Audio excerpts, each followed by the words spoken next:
అందరూ చప్పట్లు కొట్టి ప్రభువు నామాన్ని మహిమపరుచుకుందాం ప్రియులారా. అందరము గట్టిగా దేవానికి స్తోత్రాలు చప్పట్లు కొడదాం, స్తుతిద్దాం అందరూ కూడా. తండ్రి నీకే స్తోత్రాలు సదాకాలము నీ యందే నా గురి నిలుపుకున్నాను. సదాకాలము నీ యందే నా గురి నిలుపుకున్నాను.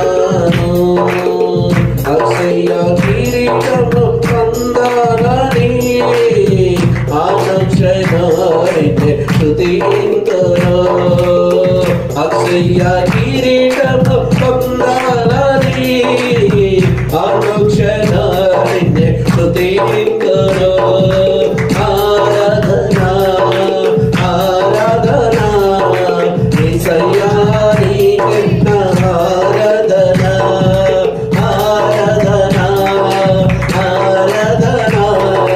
యేసయ్యా నీకే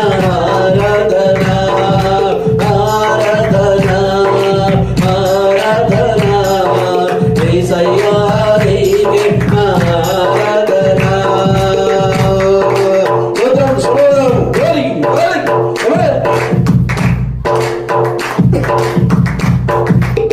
సుఖని లేని నామై స్వర్గంలో వేదికబడగా, సుఖని లేని నామై స్వర్గంలో వేదికబడగా, అదరి చేరి ఈదరిలోనా పేదరి నడిపించినావే. అదరి చేరి ఈదరిలోనా పేదరి నడిపించినావే. ఆరాధనా యేసయ్యా నీకే ఆరాధనా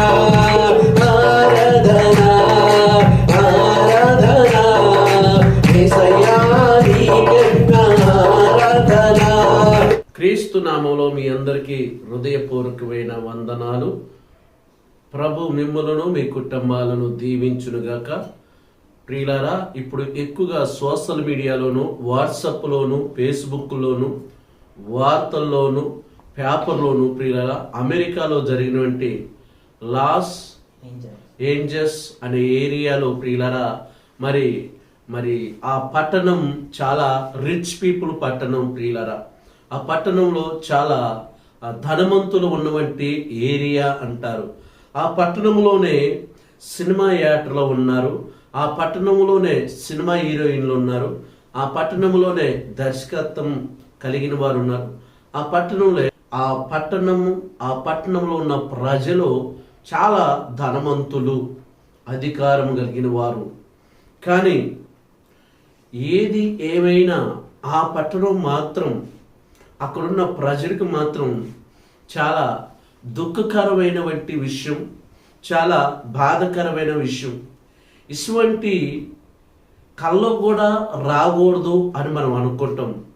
కానీ అమెరికాలో ఉన్న ఒక పట్టణంలోకి చాలా బాధకరమైనటువంటి నష్టాన్ని తేటం జరిగింది ప్రియుల. ఏంటి ఆ నష్టం అంటే, 130 స్పీడు గాలులతో వచ్చి ఆ వేడి కలిగి మంటలు అందుకుని అని, లేదా ఒక ఇల్లు ఒక ఇంట్లో నిప్పుబడి ఆ ఇల్లు అంటుకొని అంతటా ఇల్లు గాలిందని ఏదేదో కారణాలు చెబుతున్నారు. కానీ అక్కడ వారు చెప్పిన కారణాలను బట్టి కానీ, వాళ్ళు చేసిన పనులు బట్టి కానీ అక్కడ సుమారుగా దగ్గర కొన్ని లక్షల మంది ప్రజలకి నష్టం కలిగినది. అక్కడ ఉన్న ప్రజల వారి యొక్క గృహాలు, వారు కట్టుకున్న విల్లులు, ఎన్నో కోట్ల రూపాయలతో కష్టపడి నిర్మించుకున్న ఇల్లులు కూడా బూడిదైపోయింది. వారి ఆస్తులు కూడా బూడిదైపోయింది. వారి సిరి సంపద కూడా ప్రియులారా కాలిపోయింది. ఇంట్లోంచి ఏ వస్తువు కూడా తెచ్చే పరిస్థితి లేదు. వారు కట్టుకున్న బట్టల మీద నుంచే కట్టుకున్న ఆ బట్టల మీద నుంచే ఇంట్లోంచి బయటికి రావటం వారిని మనం చూస్తున్నాం. ఎందుకంటే ప్రాణానైనా కాపాడుకోవాలని, ప్రాణానైనా రక్షించుకోవాలని ఆ భయంకరమైన ఆ అగ్ని ప్రమాదముల నుంచి వాళ్ళు బయటపడాలని వారి కారులు, వారి యొక్క డబ్బులు, వారి యొక్క వస్తువులు, పనిముట్లు అన్నిటిని కూడా సడన్గా విడిచిపెట్టి బయటికి రావాల్సి వచ్చినటువంటి పరిస్థితి. ఎందుకంటే 130 ఏగముతో గాలి ఇసురుతున్నప్పుడు ఆ మంటలో చెట్ల మీదను, ఆ మంటలో ఇళ్ళ మీదను, ఆ మంటలో ఆ యొక్క పొలాల మీదను, ఆ మంటలో ఆ యొక్క స్థలాల మీదను ఆ వేగంగా వచ్చే గాలికి ఆ మంటలు పడి చాలా విల్లులు, చాలా నష్టపరిచినటువంటి మనకి కనపడుతుంది ప్రియులారా. ఈ విషయాలు చాలా బాధాకరమైన విషయాలే. ఎందుకు ఇలా జరిగింది, ఎందుకు ఇలా అయింది అన్నది మనం ఆలోచన చేస్తుంటే నిజంగా అమెరికా అన్నది పెద్ద సిటీ, అమెరికా అన్నది సంబంధము కలిగినటువంటి దేశం. అమెరికా అన్నది మంచి జ్ఞానం కలిగిన వారు, మంచి ధనవంతులు, మంచి పలుకుబడిన వారు, ఇతర దేశాలకు సహాయం చేసేవంటి దేశమే అమెరికా దేశం. ఇతరుల ప్రాంతాలకి, పట్టణాలకి, గ్రామాలకి, దేశాలకి సపోర్టుగా నిలిచేదే అమెరికా దేశం, అమెరికాలో ఉన్న ప్రజలు. కానీ ఇక్కడ ఏంది బాధాకరమైన విషయం ఏంటంటే, ఇప్పుడు అమెరికాలో ఆ జరిగినటువంటి నష్టాన్ని చూస్తే ప్రియులారా, చాలామంది ధనవంతులు అయినప్పటికీ, అధికారం కలిగినప్పటికీ వారి ప్రాణాలని వారు రక్షించుకునే పొజిషన్లో కూడా లేని పరిస్థితిగా కనపడుతుంది. ఎందుకనంటే ఆ ఏరియా అంత ధనవంతులైనప్పటికీ కేవలం ఆ ఏరియాలోనే, కేవలం ఆ పట్టణంలోనే ఎందుకు ఈ ప్రమాదం జరిగినది, ఎందుకు అన్ని విల్లులు కాలిపోయినాయి, ఎన్నో ఆశతో ఆలోచనతో కట్టుకున్న ఇల్లులు కాలిపోయినాయి, వారి యొక్క బంగారం కానీ, వారి డబ్బులు కానీ, వారి ఆస్తులు కానీ, పొలాలు కానీ అన్నీ సుమారుగా ఆ మంటల్లో కాలిపోయింది. ఎందుకు ఇది జరిగిందని మనం ఆలోచన చేస్తే ఈరోజు ప్రతి ఒక్కరు కూడా ఇప్పుడు ఈరోజు ఇది జరుగుతుంది కాబట్టి, జరిగింది కాబట్టి దీన్ని ఇప్పుడు చూసి ప్రతి ఒక్కరు కూడా యూట్యూబ్లోను, ఫేస్బుక్లోను, వాట్సాప్లోను గొప్పగా వైరల్ అవుతుంది. కాబట్టి చాలామంది ఇది ఏమంటారంటే ఇది దేవుడు ఉగ్రత అని ప్రసంగాలు చేస్తున్నారు. ఇది దేవుడు వారికి ఇచ్చిన తీర్పని ఇంకొకరు ప్రసంగం చేస్తున్నారు. నిజంగా ప్రియులారా, బాధలో ఉన్న వారిని ఓదార్చవలసినటువంటి మనం, బాధలో ఉన్న వారిని బలపరచవలసిన మనం, ఇబ్బందిలో ఉన్న వారిని ఓదార్చవలసిన మనం, నష్టంలో ఉన్న వారికి సపోర్ట్ చేయాల్సిన మనం ఈరోజు చాలామంది దైవజనులు, దైవజనురాలు ఇక కెమెరా ముందుకు వచ్చి ప్రసంగాలు చేసి ప్రియులరా యూట్యూబ్లల్లా అప్లోడ్ చేస్తున్నారు ఈ ప్రసంగాలు. నిజంగా ఆ పట్టణాన్ని గురించి, ఆ పట్టణంలో ఉన్న ప్రజల గురించి, ఆ ప్రజల యొక్క మరి నష్టాల గురించి ప్రార్థించవలసిన సేవకులు, ప్రార్థించవలసిన సేవకురాలు, ప్రార్థించవలసిన సంఘ పెద్దలు, ప్రార్థించవలసిన సంఘం ఈరోజు ప్రియులరా నష్టపోయినటువంటి పట్టణం, నష్టపోయినటువంటి ప్రజలని ఈరోజు ఎంతమందిని వారి కోసం ప్రార్థన చేస్తున్నాం. నిజంగా మీకు ఒక మాట చెప్తున్నాను ప్రియులారా, ఈరోజు ఒక్కసారి మీరు ఆలోచన చేయండి, ఒకసారి మీరు ఆలోచించండి. బాధలో ఉన్న వారిని ఓదార్చవలసిన మనము ఈరోజు వాళ్ళ మీద ఎన్ని ప్రసంగాలు చేస్తున్నాం ఒకసారి ఆలోచించండి. ఇక అదే కాకుండా ఇప్పుడు ఈ రోజుల్లో ఎక్కువగా ఏం చెప్తారంటే లో ఆదికాండం 19:24 జరిగిన సంఘటన బయటికి తీస్తారు ఇప్పుడు. ఎందుకంటే అమెరికాలో ఉన్న ఒక పట్టణంలో అగ్ని ప్రమాదానికి అంత వాళ్ళు ఇదైపోయారు కాబట్టి, అగ్ని ప్రమాదానికి అన్ని వీధులు కాలిపోయింది కాబట్టి, అంతటా నష్టం వచ్చింది కాబట్టి, ఇప్పుడు ప్రతి పాస్టర్ గారు తీసి ప్రసంగాలు చేసేది ఏంటంటే ఆదికాండము 19:24 ఆ మాట తెలియజేస్తారు. ఈ మాట ఎప్పుడు చెప్పిండు దేవుడు? ఆదికాండం ప్రారంభ పుస్తకంలోనే చెప్పాడు. ఇది ఇప్పుడు చెప్పింది కాదు, ప్రారంభ పుస్తకంలోనే చెప్పాడు.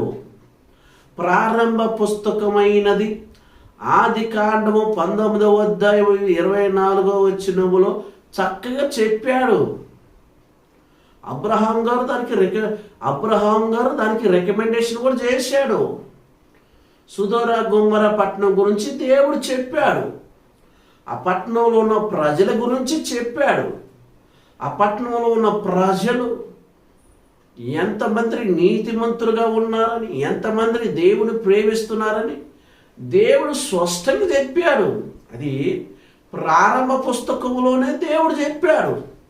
ఈరోజు పాస్టర్లు గారు వారి యొక్క ఆలోచన ఏంటో కానీ, వాళ్ళ ఆరాటం ఏందో కానీ, ఏదైనా ఎక్కడైనా ఏదైనా జరిగితే వెంటనే ఇక దాని మీద ప్రసంగం చేయటం, ఆ ప్రసంగం చేసి దానికి కొన్ని వీడియోలు యాడ్ చేయటం, యూట్యూబ్లో అప్లోడ్ చేయటం.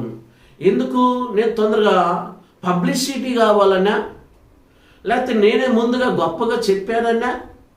ఈరోజు చూడండి, నేను చూస్తున్నాను చాలామంది యొక్క దైవ సేవకురాలి నిజంగా ఇది దేవుడు ఇష్టపడతాడా? దేవుడు ఇష్టపడేదైనా ఈ పని? ఒక వ్యక్తి మనకి బైబిల్ స్పష్టంగా తెలియపరచబడుతుంది ప్రియులారా. మీకు ఆ వాక్యాన్ని కూడా చూపిస్తాను. ఏమని చెప్తున్నంటే యాకోబు పత్రిక చెప్తారు ప్రియులారా, మీలో ఎవరికైనా బాధ కలిగితే అతని కొరకు ప్రార్థన చేయాలని ఎంత చక్కగా చెప్పిండు. ఒకసారి మీరు ఆ మాట వినాలని ప్రియులారా. ఎందుకంటే చాలామందికి మనకు తెలుసో తెలియకో కానీ ప్రసంగాల మీద ప్రసంగాలు చేసి ఇంకా వాళ్ళని బాధ పెట్టే విధంగా చేస్తున్నారు ప్రియులారా. యాకోబు పత్రిక 5వ అధ్యాయము చూడండి ప్రియులారా. 5వ అధ్యాయము 16వ వచనంలో ప్రియులారా, అక్కడ మీకు కనపడుతుంది ప్రియులారా. యాకోబు పత్రిక 5వ అధ్యాయము 12వ వచనం. మీలో ఎవరికైనా శ్రమ సమీపించునో అతడు ప్రార్థన చేయవలను. ఏం చేయాలంట? ఎవరికైనా శ్రమ వచ్చినప్పుడు ఆ శ్రమ నిమిత్తం ప్రార్థన చేయాలి. ఇప్పుడు అమెరికా పట్టణంలో ఉన్న పట్టణం నష్టపోయింది, అగ్నికి ప్రమాదమైంది, వారి ఆస్తులు నష్టమైంది, వారికి ఇల్లులు నష్టమైంది, వారి జీవితాలు నష్టమైంది, వారు చేస్తున్న పనంతా వృధా అయిపోయింది. ఇప్పుడు వారంతా చాలా బాధతో ఉన్నారు, చాలా దుఃఖంతో ఉన్నారు. వారి కోసం ప్రార్థన చేయాల్సిన దైవజనురాలు సంఘంగా వాళ్ళ మీద ప్రసంగాలు చేస్తున్నారు. ఎంత బాధాకరమైన విషయం, ఎంత దుఃఖకరమైన విషయం. ఈరోజు చూడండి ప్రియులారా, ఏదో తెలుసో తెలియకో, ఏదో అంత జ్ఞానం లేదు, అంత చదువు లేదు, పోనీలే ఆ సేవకుడు చేసిన అనుకుంటే పర్వాలేదు. కానీ ఈరోజు పెద్ద పెద్ద చదువులు చదివిన వాళ్ళు, పెద్ద పెద్ద స్పీకర్లుగా పిలువబడ్డవారు, గొప్ప గొప్ప దైవజనులుగా పిలువబడ్డవారు, గొప్ప గొప్ప సంఘాలు ఉన్నవారు, గొప్ప గొప్పగా పేరు కలిగిన సేవకురాలు ఈరోజు ఎంతమంది వాళ్ళ మీద ప్రసంగాలు చేసేది. ఇది దేవుడి యొక్క ఉగ్రత, ఇది దేవుడి యొక్క శిక్ష, ఇది దేవుడి యొక్క తీర్పు. దేవుడి యొక్క అగ్నితో వాళ్ళని హతమార్చాడు. ఈ ప్రసంగాలు, ఈ మాటలు చెప్పేది. బాధలో ఉన్న వారిని ఓదార్చవలసిన మనం, నష్టపోయిన వారికి ధైర్యం చెప్పవలసిన మనం, ఈ ప్రసంగాలు చేసేది మనం. మరి ఈ ప్రసంగాలు చేసి యూట్యూబ్లో పెడితే ఏమండి ఒక్కసారి మీరు ఆలోచించండి. మీలో ఎవరికైనా శ్రమ కలిగిన వేళ అతను ప్రార్థన చేయాలంటున్నాడు. నిజంగా ప్రపంచం అంతటా సువార్థికులుగా పిలువబడుతున్న వారు, గొప్ప గొప్ప సేవకులుగా పిలువబడుతున్నారు, గొప్ప గొప్ప సేవకురాలుగా పిలువబడుతున్నారు ఎంతమంది లేరు. ఈరోజు వాళ్ళ గురించి, ఆ పట్టణం గురించి, అమెరికాని గురించి విమర్శించే, బాధపడే, ప్రసంగాలు చేసే సేవకులు, సేవకురాలు లేరు. అమెరికాని గురించి, అమెరికా పట్టణాల గురించి వారిలో వారి సినిమా డైరెక్టర్లు, సినిమా హీరోయిన్లు, రిచ్ పీపుల్, సౌండ్ పీపుల్ అని వాళ్ళని దేవుడు అంటే లెక్కలేదు, దేవుడు మాట లేదు కాబట్టి దేవుడు ఉగ్రత వచ్చిందని విమర్శించే మాటలు, గాయపరిచే మాటలు ఎంతమంది చేయట్లేదు ఈరోజు. అసలు ఆది కాండంలో దేవుడు ఎప్పుడో చెప్పిండు. నువ్వు ఇప్పుడు చెప్పడం కాదు, ఏదో ఒక అగ్ని ప్రమాదం జరిగినప్పుడు, లేక ఒక భూకంపం కలిగినప్పుడు, ఒక వరదలు వచ్చినప్పుడు, పిడుగులు పడ్డప్పుడు, బ్రిడ్జిలు కూలినప్పుడు, యాక్సిడెంట్ అయినప్పుడు, హార్ట్ అటాక్ వచ్చి చనిపోయినప్పుడు, ఈ ఎప్పుడు జరుగుతాయని చూస్తున్నారో ఏమో నాకు అర్థం కావట్లా. కొంతమంది సేవకులు, సేవకురాలు ఎప్పుడు జరుగుతాయా అప్పుడు వాటి మీద ప్రసంగాలు చేద్దామా అని ఎదురు చూస్తున్నారో ఏమో. కొన్ని యూట్యూబ్లలో వాక్యాలు వింటే చాలా బాధ కలుగుతుంది. ఈ ప్రసంగాలు దేవుడి యొక్క వాక్యం ఎదుటి వారిని ప్రేమించే విధంగా ఉండాలి. దేవుడి యొక్క వాక్యం ఎదుటివారు ఆకర్షించబడేటట్టుగా ఉండాలి. దెబ్బ తలిగి ఉన్న వెతికి ఇంకా మనిషికి గాయాలు చేయటం ఎంతవరకు న్యాయం? దైవ సేవకుల, సేవకురాలా మీకు ప్రభు నామాలు వందనాలు.